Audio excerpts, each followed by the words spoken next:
of categories. So from now on, what we'll study is we have this GQP, this gamma QB bar over QP, and L is a p-adic field.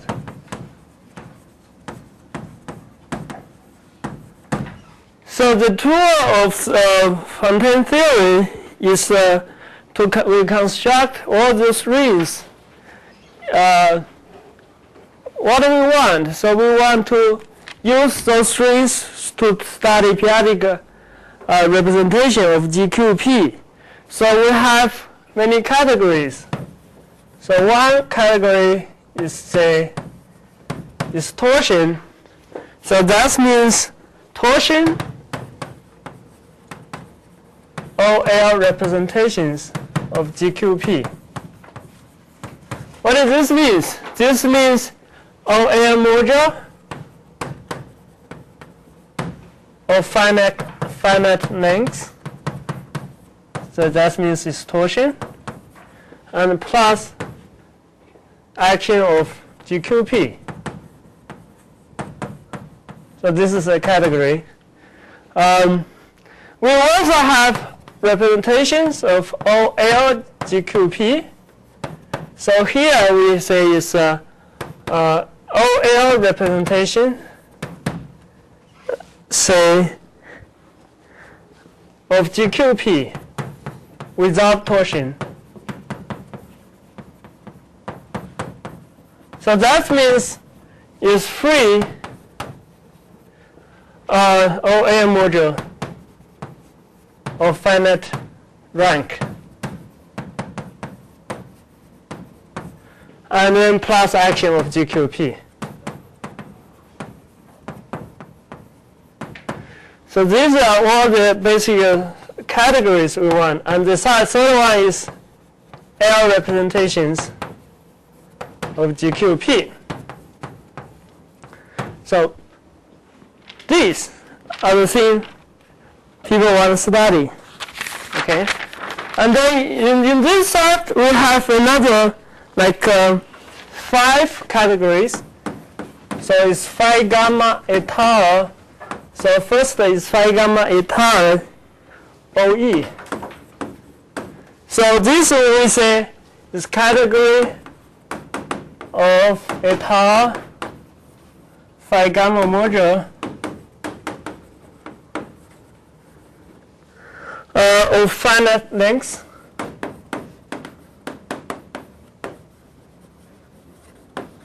over OE. Okay, so I will explain what it means eta, what is phi gamma module. And the second one, what is the same eta, and it's just this. So the same category of eta phi gamma module of free or finite rank.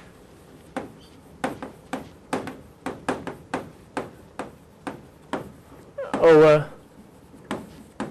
Okay. The third one you can see is phi gamma eta E. So it's category of this because this is over E. So over E is a field. So it's of finite dimension.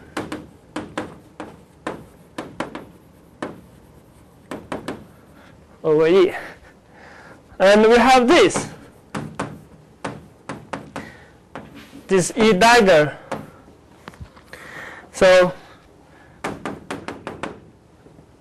this is again of finite dimension because this E dagger is a field over E dagger. The last one is this phi gamma eta, this R, this Roba ring. So this is category of phi gamma module of slope 0.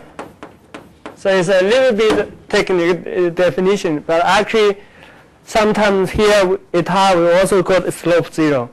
So of finite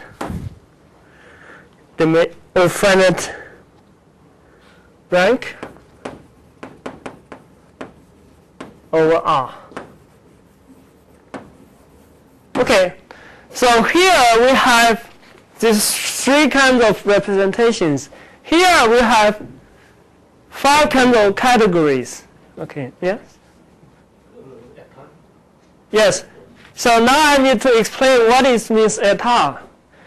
So for example, now if your D is an OE module, what does it mean eta? It's just like this. So this means this eta means side. You just look phi D because you have phi gamma action, you have phi at least, right? So if you tensor with phi E over E, no, so this is OE. You get D. That means eta. Okay? So that means any element of D you can write down as the element here multiply something in phi D. So that means eta. So that's the same thing like if is an E module is eta, just a phi gamma module over E is eta, just means it contains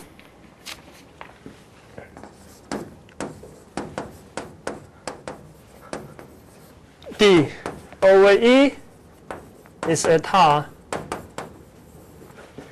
means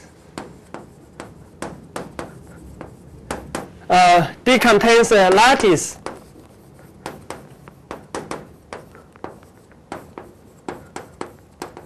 in phi gamma eta OE.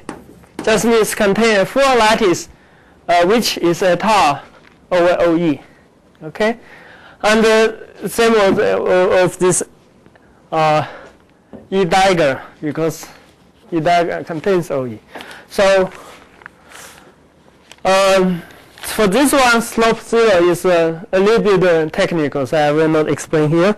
So these are the 8 categories. Now the theorem is, actually this is, so what I write down is a theorem, but this is maybe is big work of several people. So first is this G, is this one, right? Yeah, GQP, and phi gamma eta tau is equivalent, are equivalent. Okay, the second one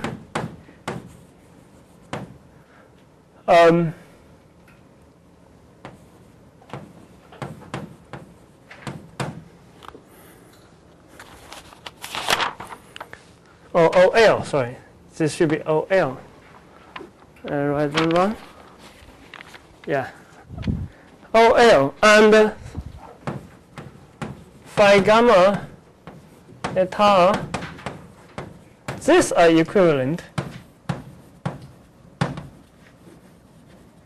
The third one is the last 4 categories are equivalent.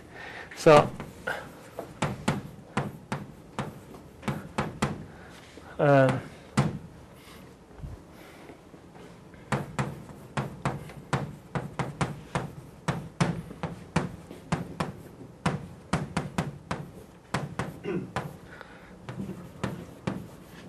phi gamma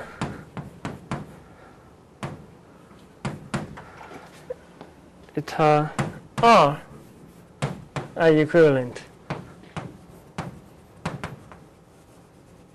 Okay, so these are the big theorem. So let me make a remark about the theorems. So the remark is this for 1 and 2.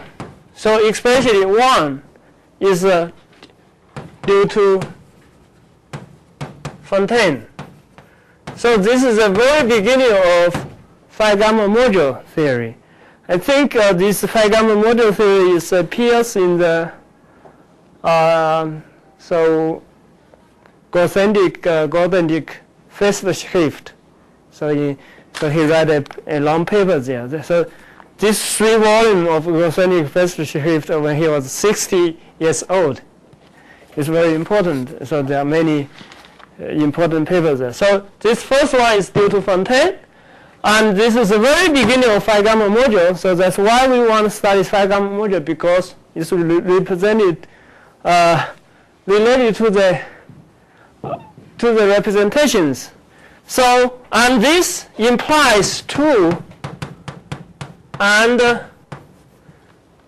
the first two category of 3.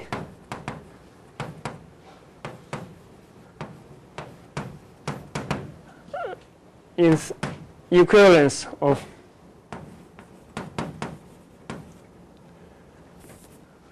the equivalence of 3. So let me write down the because we are really mostly we are thinking about these 2. So let me write down what is the relationship. So if we have D using phi gamma eta OE, we have V OL GQP.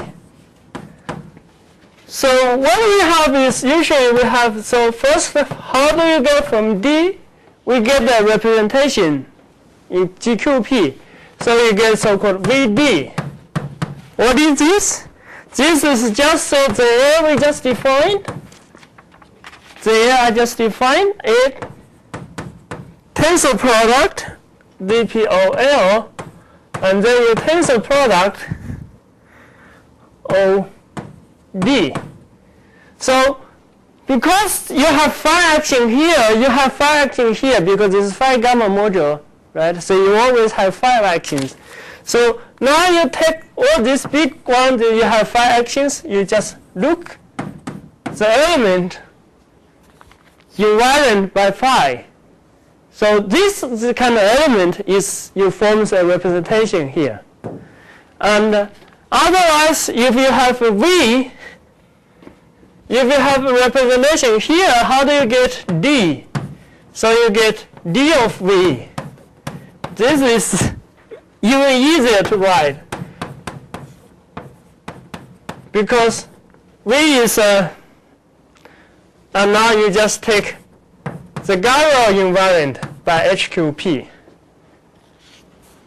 So you get the phi gamma module because so A is big, V is the representation. You just extend the coefficients to A and then you take the Garel invariant, you get dV. So one is VD and the other is dV. Okay? So this is the equivalence of Fontaine. And you can check like D, VD. This is isomorphism to D, or you can really say, well, and V, dV, this is isomorphism to V. So that's what about the equivalence of this category. Yeah. So this is this. So now if you want to say the equivalence of this to this, so you just want to say the equivalence of this and to this. Okay? So equivalence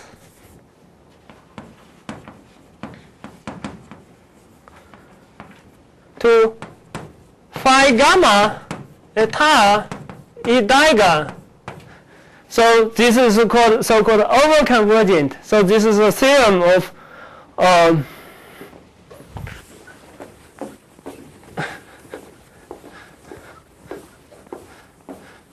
Chevrolet and Comets.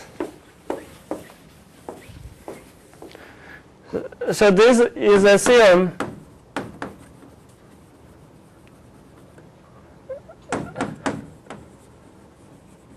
so it's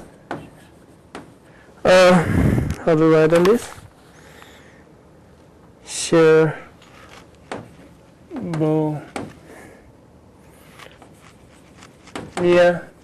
Comets. So there are some 1 or 2 papers in Evensonians in 98 or something like this. So basically what's claimed is to say there exists a D dagger. So you have D over there. So there's such that D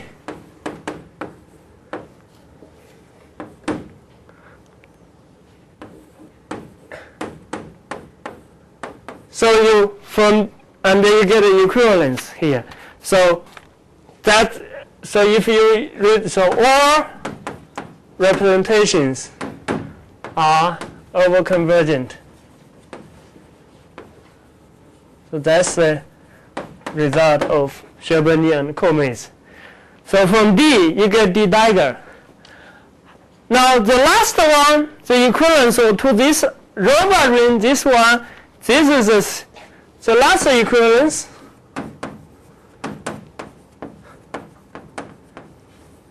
This is due to Berger. So here you get from the D, you go down to this field, defined over this field. So you get E dagger. But then now you need from E dagger to R. So then it's an extension, right? So you basically you need this so-called rigid ring. So D rigid, we just say this is R, E dagger, D dagger. And now you need so from D dagger you get D ridge. So that's easy. Now how do you recover from this D ridge? Go back to D dagger. Since this is a theorem of Berger, so he proved the equivalence and used the result of Kedelaya using results of Kedelaya. So that's I think in 2002 there is a volume of Evensonians. Basically there are like 3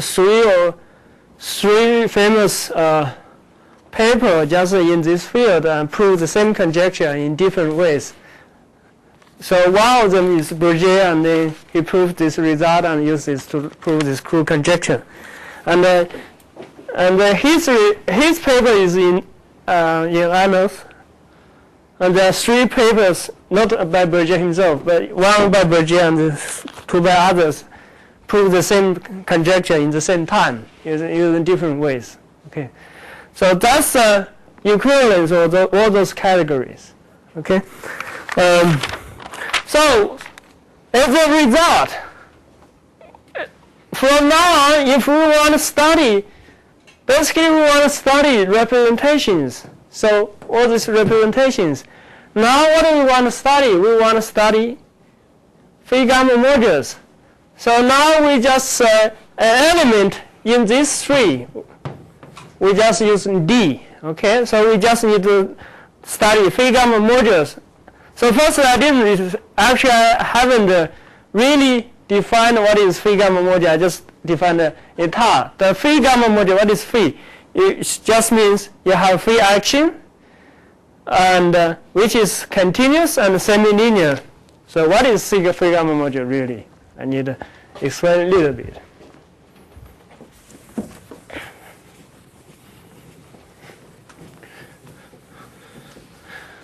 So phi is phi action. So you see, but say for example, if over OE, you already have phi action here. So what is phi action? So if you have phi lambda times x, you need to get phi lambda times phi x. For lambda in OE, x in D. Okay? So just phi action. So this kind of action is semi-linear. So it's not linear but semi-linear as OE module. Okay? And phi is continuous. And semi-linear. Semi-linear just means this condition. Gamma is gamma action. Gamma is just gamma QP. So this action commuting, continuous, and commuting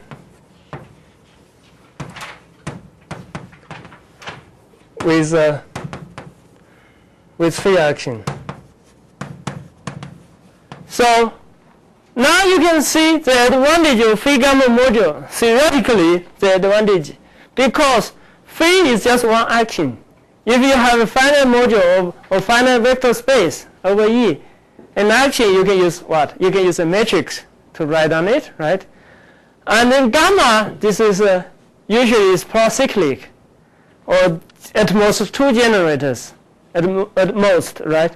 So if it is generated by one element, and then is another matrix, and then there is another is a commuting to each other is just a relation between these 2 matrices.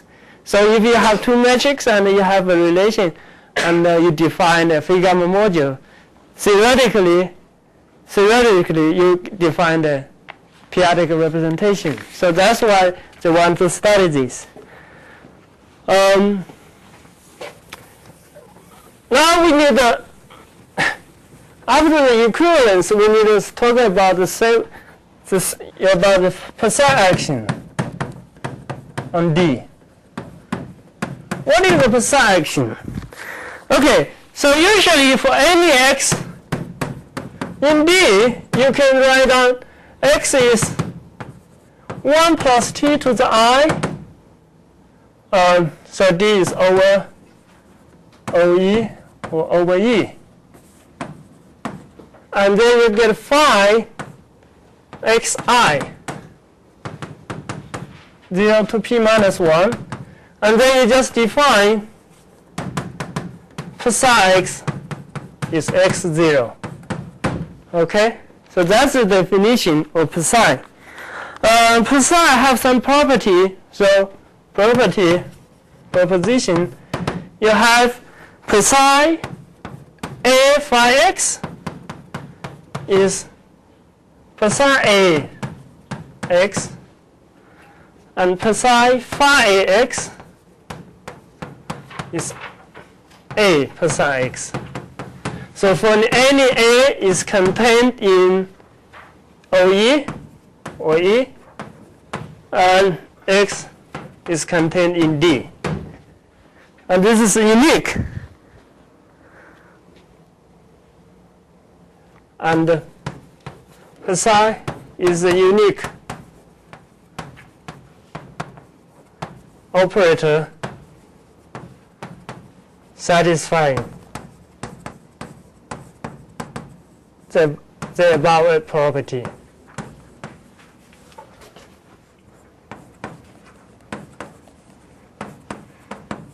Okay, so this is psi.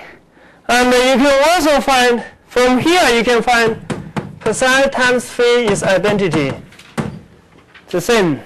Okay, so you have all kinds of property of psi. And also we can find psi is continuous. So there's another proposition I will not write down here. It's just like psi is really continuous in the weak topology. Otherwise, it's nonsense. You just define this, probably it's not continuous. So you have phi action, you have gamma action, you have psi action. So that's the theorem of eta phi gamma module. So you have this.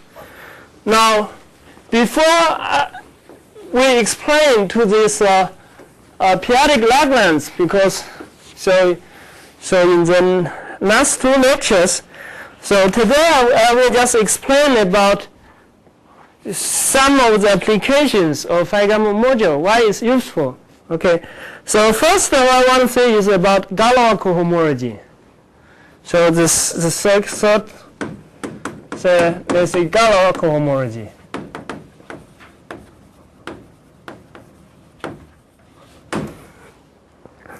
So we have now here we just say V is GK. We don't even need the p-adic representation of GK.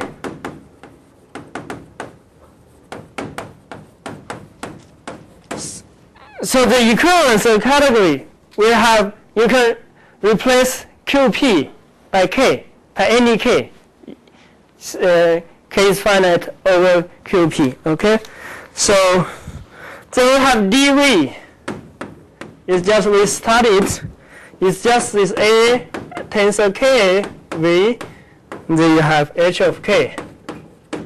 So this phi gamma module corresponding to V.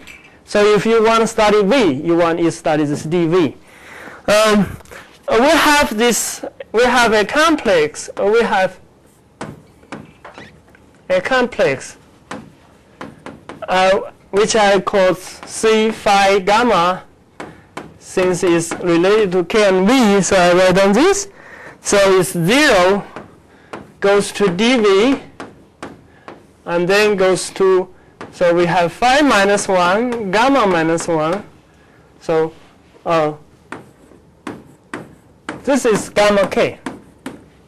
It's just a generator, topological generator of gamma K. So you have this.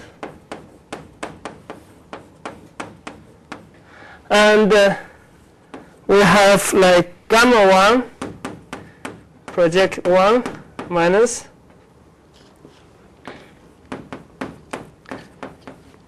dV. So this is a complex. What does this mean? It's just if you have x, you get phi minus 1x, gamma minus 1x. If you have yz here, it just goes to gamma minus 1y minus phi minus 1z. Okay, so this you can check. This is really a complex because the composite is 0. So the phi gamma module theory is this is kind of amazing. So we have a theorem. So this theorem is due to Hale. It's just this HI GKV. So the Galois cohomology of this p-adic representation is just this HI C phi gamma KV. It's just a complex. You just look at the cohomology of this complex. You get the Galois cohomology. So in particular, because this is degree 0, so the complex, I said this is degree 0. So this is degree 1, this is degree 2. In particular, if I bigger than or equal to 3, HI GKV is 0. Okay? But certainly this is the old result, but these are the same. Just means if you want to study Galois cohomology, you just need to study this complex. And then we have another complex. To prove, we have another complex. So it's C psi gamma KV. This C psi gamma KV, we just replace this phi by gamma, by psi. Okay, so this is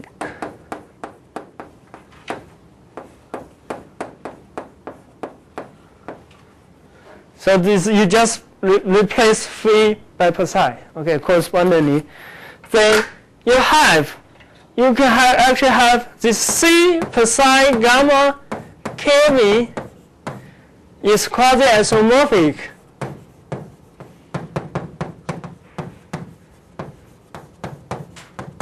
to C phi gamma kV. Okay, so it just means this is not only to here, also to C psi gamma kV. But this, you need to study a little bit more about the different environment of dV. At this moment, it's too much here.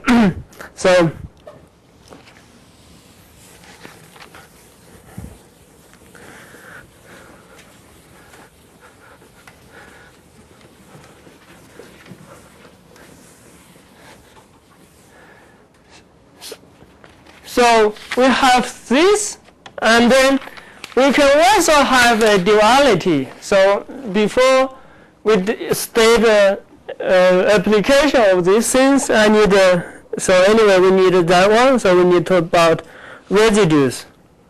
Maybe so this is residues and duality.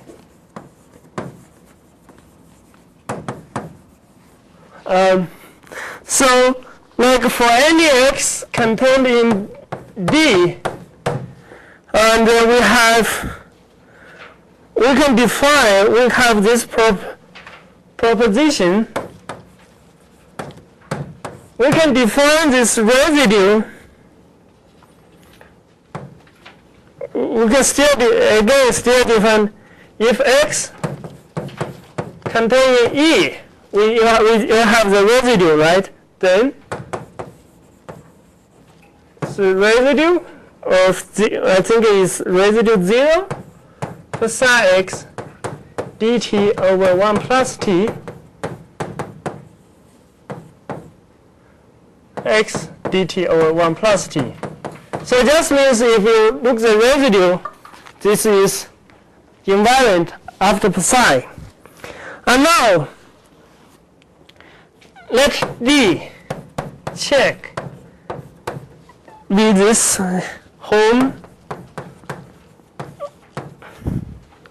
D. We just let this be this.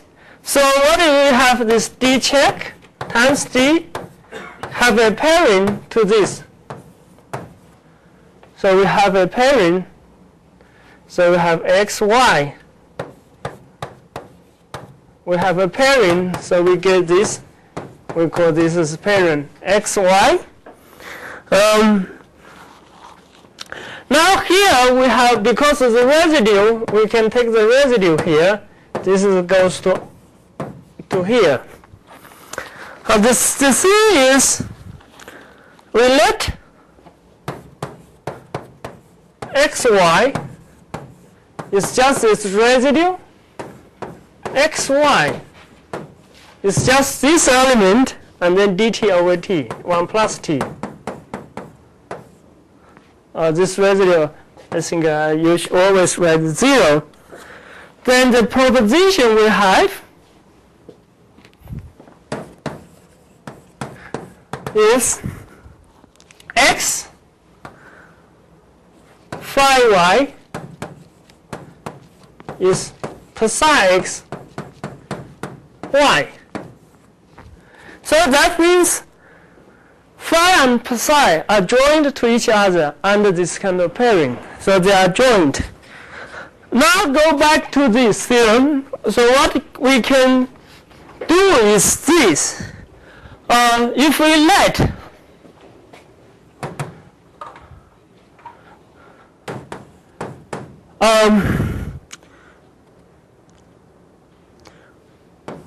we height is just this home dp. This is just this Pontryagin dual of V. If we just let this, and what we find, then we can look at this D, we check and then twist by head twist. So this is anyway, this is still a representation, right? It's a p-adic Gauss representation. But then this is nothing but this D check is the one we defined over there, and then twist it by 1. Okay, so if we let this, we get this, and now use these two, using these two. What we have is, maybe I erase this.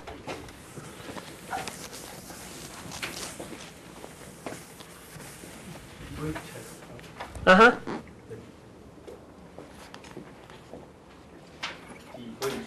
Okay, you're right. Thank you. And then 1. Okay. So then we get the C phi gamma kV and C psi gamma to the -1. Okay, we check we had 1 are dual to each other.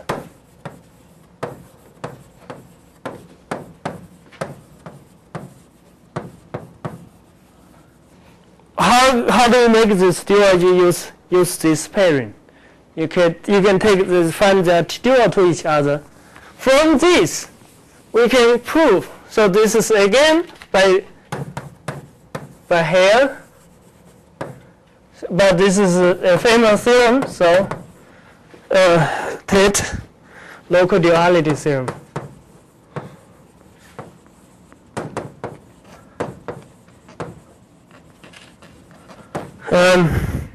So if V is contained towards GK, then the first one, HI GK V is 0 for I. This is, you can see over using all the result over here, and it's finite for I less than or equal to 2.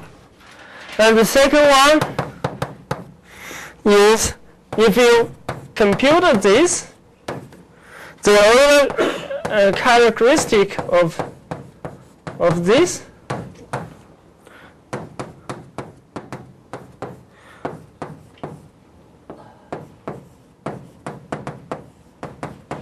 and then the third one is real duality.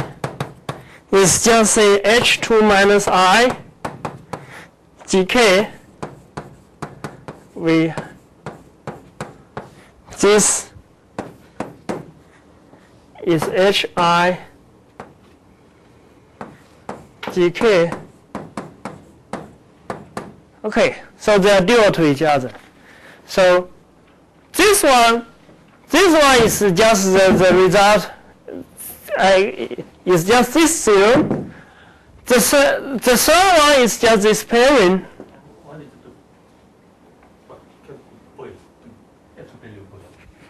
This one?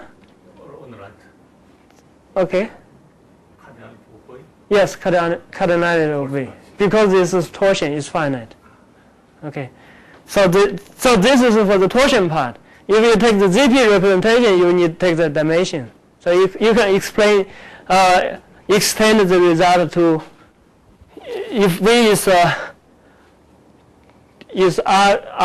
the representation OLGK, then you need to use rank or dimension. Okay, so and the third one is using this, and this one is really a result about this, a computer of this. So what we need is there are several objects.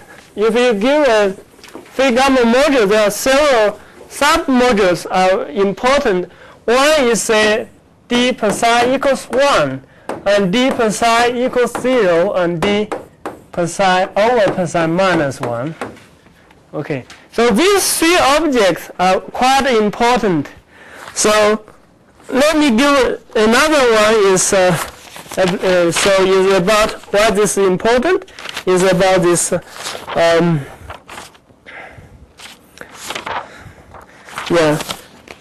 relation to now it's 3.6 anyway, or 5 anyway. So this relation to Iwasawa theory.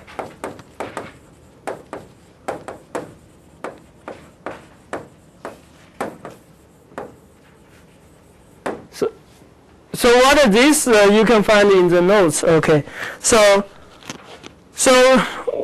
let's go back. L just is QP. L is K. Okay. So now let's recall what we have. This AQP plus.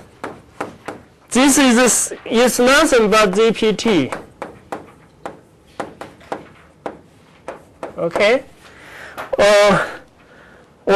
Or this is also is D0 gamma n dp. Well, gamma n, because gamma n is isomorphic to Zp. Okay, gamma n. What is gamma n? Gamma n is Galois Q delta p infinity over Q delta pn. Okay, so this is a cyclic extension isomorphic to Zp. This for if n bigger than or equal to 1. Okay, so we have this, and we can also have Zp gamma n. This is all the isomorphism. If this isomorphism is what? If you have gamma n here, it goes to t plus 1. This is Iwasawa theory, Iwasawa algebra. Okay, so basically Iwasawa. And what is this? This you can also go to if we use pi is t plus pi is t. So epsilon bracket equal is just t plus 1. And what is this? This is nothing. You can say it's just the Dirac measure at gamma n. So just from here, because this is Iwasawa algebra, you can see this is related. And then there's another. We can find what is related. So we let Hi Iwasawa KV is just we take the project limit, and then the map is the co-restriction map is this Hi GKNV. So Kn is K mu Pn. Okay. So this we call the cohomology, the Iwasawa algebra. And this one you can find, this we can define, this is nothing but HIK Zp gamma k tensor V. It's just this. And what is this? This is again is a distribution. This is D0 gamma k V. It's just continuous. It's just continuous measures over gamma k with values in V. So